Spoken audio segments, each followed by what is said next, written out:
ವೀಕ್ಷಕರೇ ನಮಸ್ಕಾರ. ನಾನು ನಿಮ್ಮ ನಾಗರಾಜ್ ಚೋಳು, ಪ್ರಖ್ಯಾತ ಜ್ಯೋತಿಷಿ, ವಾಸ್ತು ಹಾಗೂ ಸಂಖ್ಯಾಶಾಸ್ತ್ರಜ್ಞರು ಮಾತನಾಡ್ತಾ ಇರ್ತಕ್ಕಂಥದ್ದು. ವೀಕ್ಷಕರೇ, ನಾಳೆ ಶನಿವಾರ ಮೇ 16ನೇ ತಾರೀಕು ಶನೇಶ್ವರ ಜಯಂತಿ. ಯಾವ ರಾಶಿಯವರಿಗೆ ಶನಿ ದೋಷ ಇದೆಯೋ, ಹಾಗೆ ಮದುವೆಗೆ ಯಾರಿಗೆ ಶನಿ ಭಗವಾನರಿಂದ ತಡೆ ಆಗ್ತಾ ಇದೆಯೋ, ಹಾಗೆ ಸಾಡೆ ಸಾತಿ, ಅಷ್ಟಮ ಶನಿ, ಪಂಚಮ ಶನಿ, ಅರ್ಧ ಪಂಚಮ ಶನಿ ದೋಷ ಇರ್ತಕ್ಕಂಥವರು ತಪ್ಪದೆ ಶನಿವಾರದ ದಿವಸ ಶನಿ ಭಗವಾನರ ದೇವಸ್ಥಾನದಲ್ಲಿ ಪೂಜೆ ಕೊಡೋದು ಭಾಳ ಉತ್ತಮ. ಶನಿವಾರ ಬೆಳಗ್ಗೆ ಸ್ನಾನಾದಿಗಳನ್ನು ಮುಗಿಸ್ಕೊಂಡು ದೇವಸ್ಥಾನಕ್ಕೆ ಬನ್ನಿ ಪತ್ರೆ, ಬಿಲ್ವ ಪತ್ರೆ, ಪೂಜಾ ಸಾಮಗ್ರಿಗಳೊಂದಿಗೆ ದೇವಸ್ಥಾನಕ್ಕೆ ಹೋಗಿ ಪೂಜಾ ಸಾಮಗ್ರಿಗಳೊಟ್ಟಿಗೆ ಎಳ್ಳೆಣ್ಣೆ ದಾನ ಕೊಡಲಿಕ್ಕೆ, ಎಳುಬತ್ತಿಯ ದೀಪ ಹಚ್ಚಲಿಕ್ಕೆ ಎಳುಬತ್ತಿಗೆ ಕೊಂಡೋಗಿ, ಹಾಗೆ ಎಳ್ಳೆಣ್ಣೆ ಅಭಿಷೇಕ ಮಾಡ್ತಕ್ಕಂಥ ವಿಗ್ರಹ ಇರೋ ದೇವಸ್ಥಾನಗಳಲ್ಲಿ ಅಭಿಷೇಕಕ್ಕೆ ಎಣ್ಣೆಯನ್ನು ಕೊಂಡೋಗಿ ಅಭಿಷೇಕ ಮಾಡೋದು ಒಳ್ಳೆಯದು. ವಿಶೇಷವಾಗಿ ಶನಿ ಭಗವಾನರಿಗೆ ಬನ್ನಿ ಪತ್ರೆಯನ್ನು ಕೊಟ್ಟು ಪೂಜೆ ಮಾಡಿಸೋದು, ಬಿಲ್ವ ಪತ್ರೆಯ ಹಾರವನ್ನು ಹಾಕಿ ಪೂಜೆ ಮಾಡಿಸೋದು ಭಾಳ ಉತ್ತಮ. ದೇವಸ್ಥಾನಕ್ಕೆ ಹೋದಂಥ ಒಂದು ಸಂದರ್ಭದಲ್ಲಿ ಗಡಿಬಿಡಿ ಇಲ್ಲದೆ ಶನಿ ಭಗವಾನರ ದೇವಸ್ಥಾನಕ್ಕೆ 8 ಸುತ್ತು ಕೈ ಮುಗಿದುಕೊಂಡು ಪ್ರದಕ್ಷಿಣೆ ಹಾಕಿ, ಈ ಸಂದರ್ಭದಲ್ಲಿ ಓಂ ಶಂ ಶನೇಶ್ವರಾಯ ನಮಃ ಈ ಮೂಲ ಮಂತ್ರವನ್ನು ಜಪಿಸಿ, ಅನಂತರ ದೇವಸ್ಥಾನದೊಳಗಡೆ ನವಗ್ರಹಗಳ ಸಾನ್ನಿಧ್ಯದ 9 ಸುತ್ತು ಪ್ರದಕ್ಷಿಣೆ ಹಾಕೋದು ಉತ್ತಮ. ಈ ಸಂದರ್ಭದಲ್ಲಿ ಓಂ ನಮಃ ಸೂರ್ಯಾಯ ಸೋಮಾಯ ಮಂಗಳಾಯ ಬುಧಾಯ ಚ ಗುರು ಶುಕ್ರ ಶನಿಭ್ಯಶ್ಚ ರಾಹುವೆ ಕೇತುವೆ ನಮಃ ಈ ಮಂತ್ರವನ್ನು ಜಪಿಸಿ ಶನಿದೇವರಿಗೆ ನೀವು ತೆಗೆದುಕೊಂಡೋಗಿರ್ತಕ್ಕಂಥ ಪೂಜಾ ಸಾಮಗ್ರಿಗಳನ್ನು ಅರ್ಪಣೆ ಮಾಡಿ, ಈಚೆ ಕಡೆಯಲ್ಲಿ ಅಗ್ನಿಕುಂಡ ಇರ್ತದೆ, ಬಾಣಲೆಯಲ್ಲಿ ಯಾವಾಗಲೂ ಉರಿತಾ ಇರ್ತದೆ, ಅದರಲ್ಲಿ ಎಳ್ಳೆಣ್ಣೆಯ ದೀಪವನ್ನು ಹಚ್ಚೋದು ಉತ್ತಮ. ಎಳ್ಳೆಣ್ಣೆ ಅಭಿಷೇಕ ಮಾಡುವ ವಿಗ್ರಹ ಇದ್ದರೆ ನಿಮ್ಮ ಕೈಯಾರ ಅಭಿಷೇಕವನ್ನು ಮಾಡ್ಬೋದು. ಕೆಲವೊಂದು ದೇವಸ್ಥಾನಗಳಲ್ಲಿ ಈ ಸೌಲಭ್ಯ ಇದೆ. ಉಡುಪಿ ಕೃಷ್ಣ ಮಠದಲ್ಲಿ ಇದೆ, ಹಾಗೆ ಬಜ್ಪೆ ಅಲ್ಲಿ ಶನೀಶ್ವರ ದೇವಸ್ಥಾನದಲ್ಲಿ ಅಲ್ಲೂ ಸಹ ಇದೆ. ಅಲ್ಲಿ ನಾನು ಸಹ ಅಭಿಷೇಕವನ್ನು ಮಾಡಿದ್ದೆ.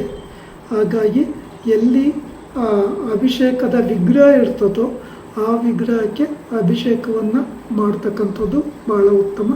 ಅಥವಾ ಅರ್ಚಕರೇನಾದರೂ ಇದೇ ದಿನ ಎಳ್ಳೆಣ್ಣೆಯನ್ನು ಸ್ವೀಕರಿಸಿದ್ರೆ ನೀವು ಅಭಿಷೇಕಕ್ಕೆ ಕೊಟ್ಟು ಮೂಲ ವಿಗ್ರಹಕ್ಕೆ ಅಭಿಷೇಕವನ್ನು ಮಾಡಿಸ್ಬೋದು.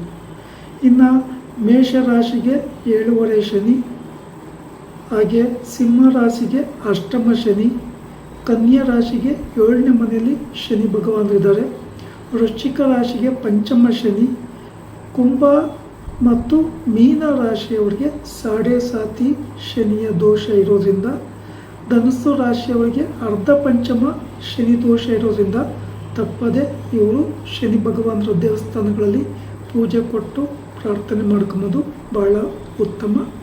ಶನಿದೇವರ ದೇವಸ್ಥಾನದಲ್ಲಿ ಪೂಜೆ ಮಾಡಿಸ್ತಕ್ಕಂಥ ಒಂದು ಸಂದರ್ಭದಲ್ಲಿ ಅಡ್ಬಿದ್ದು ನಮಸ್ಕಾರ ಮಾಡಬಾರ್ದು.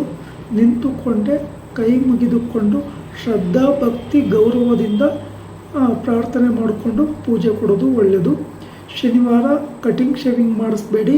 ಕಪ್ಪು ಮತ್ತು ನೀಲಿ ಬಣ್ಣದ ವಸ್ತ್ರಗಳ ಧಾರಣೆ ಉತ್ತಮ ಅಲ್ಲ. ನಾನ್ ವೆಜ್ ಸೇವನೆ, ಡ್ರಿಂಕ್ ಸೇವನೆ ಇದು ಸಹ ಶುಭಪ್ರದ ಅಲ್ಲ.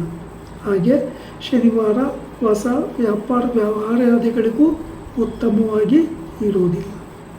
ಇನ್ನು ದೇವಸ್ಥಾನದಲ್ಲಿ ಪೂಜೆ ಮುಗಿಸಿಕೊಂಡು ಬಂದ ನಂತರ ಆಂಜನೇಯನ ಸ್ವಾಮಿ ಅಥವಾ ಅಯ್ಯಪ್ಪ ಸ್ವಾಮಿ ಅಥವಾ ಮಹಾಕಾಳಿ ದೇವಸ್ಥಾನದಲ್ಲಿ ಅಥವಾ ಗಣಪತಿ ಮಂದಿರದಲ್ಲಿ ಪೂಜೆ ಕೊಡ್ತಕ್ಕಂಥದ್ದು ಭಾಳ ಉತ್ತಮ. ಇನ್ನು ಈ ರಾಶಿಯವರು ಸ್ವಲ್ಪ ಮಟ್ಟಿಗೆ ಎಲ್ಲ ವಿಚಾರಗಳಲ್ಲೂ ವ್ಯವಹಾರಗಳಲ್ಲೂ ಹೆಚ್ಚಿನ ಜಾಗರೂಕತೆಯನ್ನು ವಹಿಸಿ ಆಗಾಗ್ಗೆ ಶನಿವಾರಗಳಂದು ಪೂಜೆ ಕೊಟ್ಟು ಪ್ರಾರ್ಥನೆ ಮಾಡ್ಕೊಬೋದು ಉತ್ತಮ.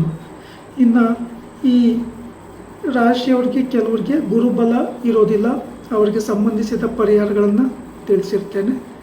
ಹಾಗೆ ಯಾರಿಗಾದರೂ ವಾಸ್ತು ಪರಿಶೀಲನೆ ಮಾಡಬೇಕಾಗಿದ್ದರೆ, ವಾಸ್ತು ಪ್ಲ್ಯಾನ್ ಬೇಕಿದ್ದರೆ, ಜಾತಕದ ವಿಮರ್ಶೆ ಮಾಡಬೇಕಿದ್ರೆ ಅಥವಾ ಜಾತಕದ ಅವಶ್ಯಕತೆ ಇದ್ದಲ್ಲಿ ನನ್ನ ಮೊಬೈಲ್ ನಂಬರ್ಗೆ ಕರೆ ಮಾಡಿದರೆ ನಿಮಗೆ ಅದಕ್ಕೆ ಸಂಬಂಧಿಸಿದ ಮಾಹಿತಿ ಅಥವಾ ಜಾತಕವನ್ನು ನಿಮ್ಮ ಮನೆಗೆ ಕೊರಿಯರ್ ಮಾಡಿ ಕಳಿಸ್ತೇನೆ, ಅಥವಾ ಪೋಸ್ಟ್ ಆಫೀಸಲ್ಲೂ ಕಳಿಸ್ಲಿಕ್ಕೆ ಅವಕಾಶ ಇದೆ.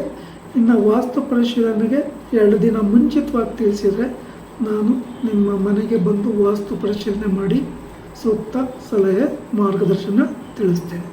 ಇನ್ನು ಯೂಟ್ಯೂಬಲ್ಲಿ ಯಾರು ವಿಡಿಯೋ ನೋಡ್ತಿರ್ತೀರೋ ಅವರು ಫೇಸ್ಬುಕ್ಕಲ್ಲಿ ನನ್ನ ಆರ್ಟಿಕಲ್ಸ್, ವಾಸ್ತುವಿಗೆ ಸಂಬಂಧಪಟ್ಟದ್ದು, ಜಾತಕ ವಿಮರ್ಶೆ ಮತ್ತು ಇನ್ನೂ ಕೆಲವೊಂದು ಲೇಖನಗಳನ್ನು ಆರ್ಟಿಕಲ್ ಹಾಕಿರ್ತೇನೆ.